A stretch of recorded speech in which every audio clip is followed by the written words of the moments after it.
पाकिस्तान का बिगड़ा मानसिक संतुलन दुनिया में करा रहा अपनी थू-थू। कनाडा चुनाव में रच गया इतिहास, ट्रूडो की पार्टी फिर से जीती। पहलगाम हमले में मुनीर का कनेक्शन, आतंकियों का खुलासा। ऑटो टैरिफ पर ट्रंप का यू टर्न, जाने क्या है नया फैसला। यूरोप के फ्रांस, स्पेन, पुर्तगाल और बेल्जियम में हुई बिजली गुल। नमस्कार, मैं शालिनी और आप देख रहे हैं द न्यूज़ 15। स्वागत है आपका हमारे खास प्रोग्राम दुनिया के हालचाल में। चलिए नजर डालते हैं इन बड़ी खबरों पर विस्तार से।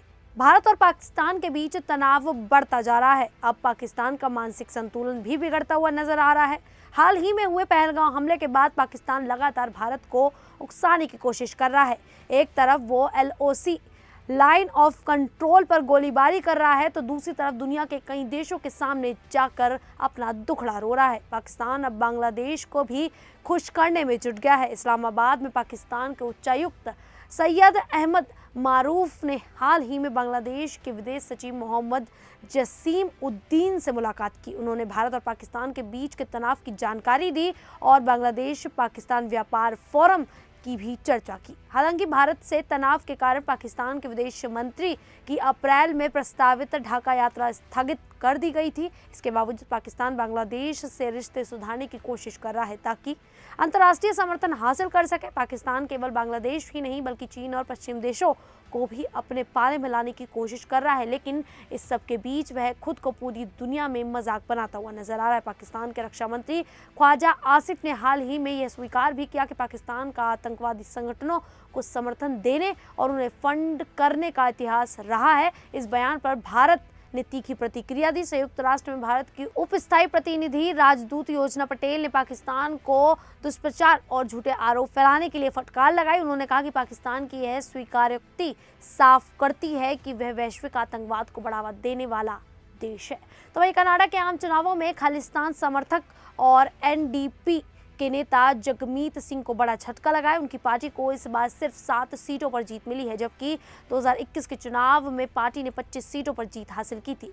खुद जगमीत सिंह भी अपनी सीट से हार गए और तीसरे नंबर पर रहे। इस हार के बाद जगमीत सिंह ने भावुक होकर अपने पद से इस्तीफा देने की घोषणा कर दी। उन्होंने कहा कि उन्होंने आंदोलन को कमजोर नहीं होने दिया, लेकिन जनता ने उन्हें नकार दिया। वे निराश जरूर हैं, लेकिन आगे कोशिश जारी रखेंगे। जगमीत सिंह का नाम खालिस्तानी समर्थकों से जोड़ा जाता रहा है। उन पर आरोप है कि उन्होंने खालिस्तान समर्थकों को कानूनी सहायता दी थी। इसी के कारण भारत सरकार ने उन्हें बैन कर रखा है। वे सिख समुदाय से आते हैं और कनाडा में सिखों की 2.1% आबादी है। इस चुनाव में जस्टिन ट्रूडो की लिबरल पार्टी को बड़ी सफलता मिली है। पार्टी को 166 सीटें मिली हैं, जो पिछली बार से 9 ज्यादा है। हालांकि इस बार प्रधानमंत्री ट्रूडो नहीं बल्कि मार्क कर्नी बनेंगे। लिबरल पार्टी ने इंटरनल तौर पर उन्हें अपना नेता चुना है। वहीं दूसरे ओर कंजर्वेटिव पार्टी को 145 सीटें मिली हैं और वे सत्ता से दूर रह गई है। सरकार बनाने के लिए किसी भी पार्टी को 172 सीटों की जरूरत होती है। इस चुनाव में कनाडा की राजनीति में बड़ा बदलाव ला दिया गया है। खासकर जगमीत सिंह की हार ने उनके राजनीतिक करियर पर सवाल खड़े कर दिए हैं। तो वहीं जम्मू कश्मीर के पहलगाम में हुए आतंकी हमले को लेकर बड़ी जानकारी सामने आई है। खुफिया एजेंसियों के मुताबिक इस हमले का मुख्य साजिशकर्ता हासिम मूसा है, जो पहले पाकिस्तान सेना में पैरा कमांडो रह चुका है। उसका सीधा संबंध पाकिस्तानी सेना और ISI से है। सूत्रों के अनुसार हासिम मूसा को लश्कर-ए-तैयबा ने ट्रेनिंग देकर कश्मीर भेजा था। उसने 3 स्थानीय आतंकवादियों के साथ मिलकर इस हमले को अंजाम दिया।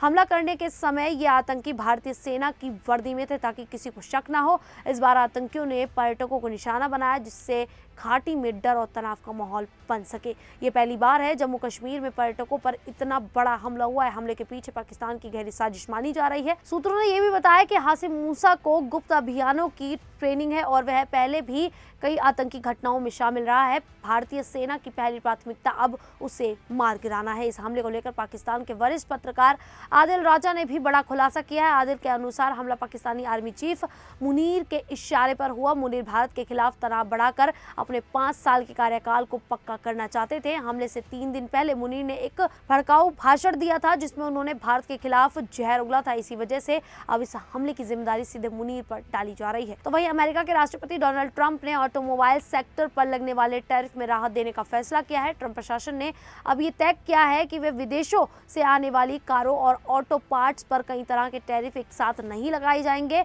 इससे अमेरिका में गाड़ियों की कीमतों में तेजी से बढ़ोतरी नहीं होगी और कंपनियों को राहत मिलेगी। इस फैसले की जानकारी अमेरिका के वाणिज्यिक सचिव हावर्ड लटनिंग ने दी। उन्होंने कहा कि यह कदम अमेरिका उद्योग और कर्मचारियों के लिए एक जीत की तरह है। पहले ट्रंप प्रशासन का प्लान था कि ऑटो पार्ट्स पर 25% तक टैरिफ लगाया जाएगा।